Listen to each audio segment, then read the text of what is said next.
आज अपने सबसे प्रिय कवि कुंवर नारायण के जन्मदिन पर मैं उनकी कुछ कविताओं का पाठ करूंगी, जो कि ये कविताएं स्त्रियों पर केंद्रित कुछ कविताएं हैं और कुंवर नारायण मेरे बहुत ही ज्यादा पसंदीदा कवियों में से एक हैं। और ये मेरा सौभाग्य है कि आज मैं उनके जन्मदिन के दिन उनकी कविताओं का पाठ कर रही हूँ।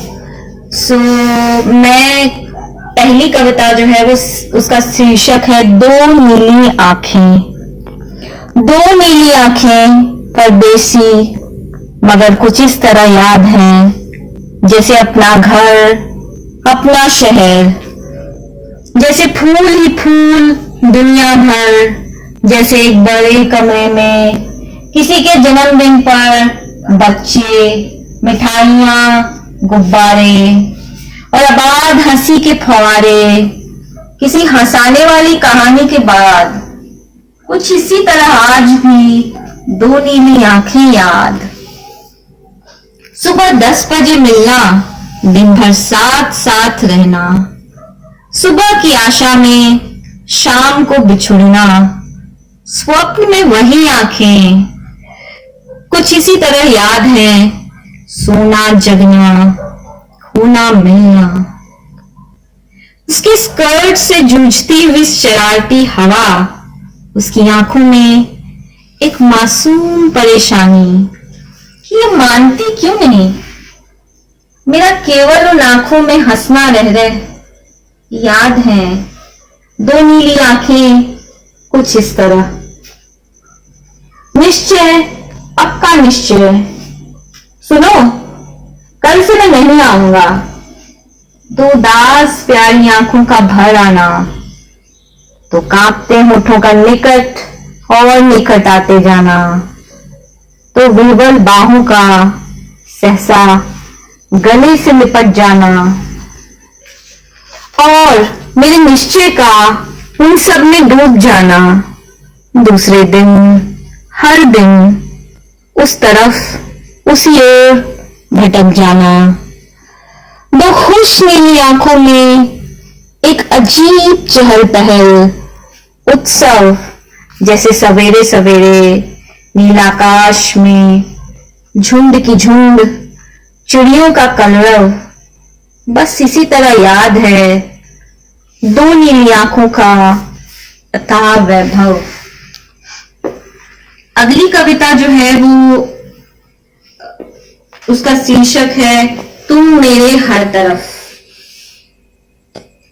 और तुम मेरे हर तरफ हर वक्त, इतनी मौजूद मेरी दुनिया में तुम्हारा बराबर आना जाना, फिर भी ठीक से पहचान में ना आना कि कह सकूं देखो यह रही मेरी पहचान, मेरी अपनी, बिल्कुल अपनी, सबसे पहले वाली या सबसे बाद वाली, किसी भी चीज की तरह बिल्कुल स्पष्ट और निश्चित।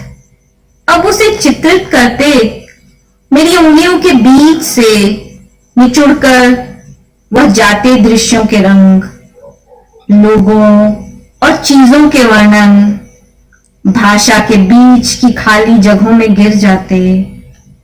ठहरे पानी के गहरे डुबाव में एक परछाई, एक परत और सिकुड़ती। शाम के अंधेरे ठंडे हाथ मेरे कंधों पर बर्फ की तरह ठंडे हाथ मुझे महसूस करते हैं। अगली कविता जो है वो मुझे बहुत ही ज्यादा पसंद है। उस कविता का शीर्षक है नदी बूढ़ी नहीं होती। बहुतों को पसंद करती है वह, उसकी पसंदें मुझे भयभीत नहीं करती। बहुतों से अलग, कभी कभी बिल्कुल अपनी तरह, उसके साथ होने की इच्छा को मैंने खुद से भी छिपाया है। अज्ञात जगहों में, लंबी यात्राओं में उसके और अपने बीच अनेक काल्पनिक प्रसंगों को इस तरह रचा है मानो वह मीनाक्षी नहीं, मेरी कविता या कहानी हो, जिसे जब जैसे चाहूं लिख या पढ़ सकता हूं। मानवाधिकार देती है कि उसके हंसने को ऐसा कोई अर्थ दूं जैसा देती है कभी कभी धूप ऊंचाइयों से गिरते झरनों को, या हवा लोट-पोट फूलों को, या उसके बोलने को कहूं कि वह एक छंद है जिसके अंदर मेरी एक अटपटी इच्छा बंद है, या उसके हाथ किसी मामूली सी चहलकदमी के किनारे एक नदी बना दूं, या मानू का किला, और कहूं कि रूपमती इस क्षण में सैकड़ों वर्षों का जीवन जीना चाहता हूं तुम्हारे साथ, और अचानक उसे बाहों में भरकर चौंका दूं एक ऐसे वक्त जब वह सचमुच परेशान हो, अपने चेहरे पर गाढ़ी होती झुर्रियों को लेकर, या आंखों पर जल्द चढ़ने वाले चश्मों की चिंता में। हवा से खेलते उसके केश, एक खुशबू उसे छूते हुए ठहर गई है स्मृति में उकेलती हुई एक इच्छा मूर्ति। किसी मंदिर की निचली सीढ़ियों को छूती कावेरी या तुंगभद्रा, लहरों को छूते उसके हाथ, पिछली सदियों का प्रमाद, जब यक्षिणी के पाषाण वृक्षों तक उठ आया था बाढ़ का जल और ठहरा रह गया था वहीं उसका एक दुस्साहसी पल। आओ इस भागते उजास को जिए डूबकर उस एक नाजुक क्षण में जब सब कुछ होता है हमसे उदास या प्रसन्न। एक अपवाद से ज्यादा लंबी हो तुम्हारी आयु उन शब्दों में जो तुमसे मिलता जुलता है। एक सपना देखते हैं कि उस सूर्य बिंदु तक उठे जहां से साफ देखा जा सके इस मटमैली सतह को जिसे हम बार बार सजाकर धारण करते हैं एक मुकुट की तरह।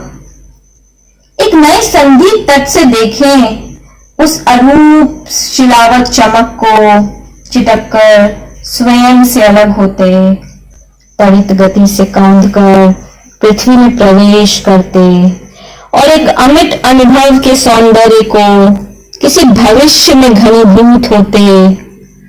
साथ बहें जिन तटों को हम छुएंगे बसा जाएंगे, हजारों नाम देंगे इस उन्माद के वशीभूत होने को, एक आवेग में बह जाने को कहेंगे जीवन, अपने ही प्रवाह में नहा उठने को एक अलौकिक संज्ञा में बांधेंगे और एक दिन इसी तरह बहते हुए कभी जंगल, कभी गांव, कभी नगर में होते हुए सागर में समा जाने को ढिठाई से कहेंगे कि नदी बूढ़ी नहीं होती।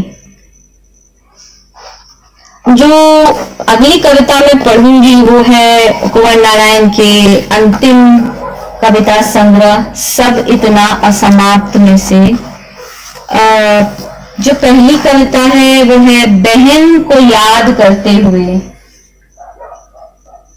शायद वही है जो मेरे जीवन में वापस आना चाहती है बार बार, लेकिन जिसे हर बार बरबस बाहर कर दिया जाता है मेरे जीवन से। मैं जानता हूं वह है नहीं मेरे बिल्कुल पास, गुमसुम मुझे घेर कर बैठी एक असह उदासी। वह नहीं मानती कि हमारे बीच अब बरसों का फासला है और सारे संबंध कब के टूट चुके हैं। अगली कविता का शीर्षक है निसर्ग। मुझे पसंद है उसकी देह का सरल भूरापन, उसके शरीर की माटी पानी गंध, धीमे बहती हवा की तरह उसका पास से गुजरना, धूप की तरह खिलखिलाना। रात वह केवल एक आभास है किसी गहरी घाटी में बहते प्रवाह का, कभी चांदनी की तरह कोमल, कभी आंधी की तरह बेसब्र। जूड़ा खोल कर सोई थी रात जो बाहों में, उसके अभिप्रायों को जताकर हंस देता है पवन। मैंने एक बार उसकी आंखों से उसके अंदर झांक कर देखा है, उसकी वासनाओं के गुप्त अतल में एक नदी बहती, आदिम जंगलों से लगभग ढकी हुई घाटी में। एक स्वप्न तैर आता कोहरे सा उस नदी के ऊपर ऊपर, तल्लीन उंगलियां मछलियों की तरह खेलती अंधेरी गहराइयों से छूटते जल में, और एक विश्राम उठ जाता कभी कभी शांति की हद तक। आखिरी जो कविता है, जो मैं आखिरी कविता पढ़ूंगी, उसका शीर्षक है तितलियों के देश में। एक बार धोखा हुआ कि मैं तितलियों के देश में पहुंच गया हूं और एक तितली मेरा पीछा कर रही। मैं ठहर गया तो वह भी ठहर गई। मैंने अपने पीछे मुड़कर देखा तो अपने पीछे मुड़कर उसने भी देखा। फिर जब मैं उसके पीछे भागने लगा, वह भी पीछे की ओर भागने लगी। दरअसल वह भी मेरी ही तरह धोखे में थी कि वह तितलियों के देश में है और कोई उसका पीछा कर रहा। बहुत बहुत शुक्रिया।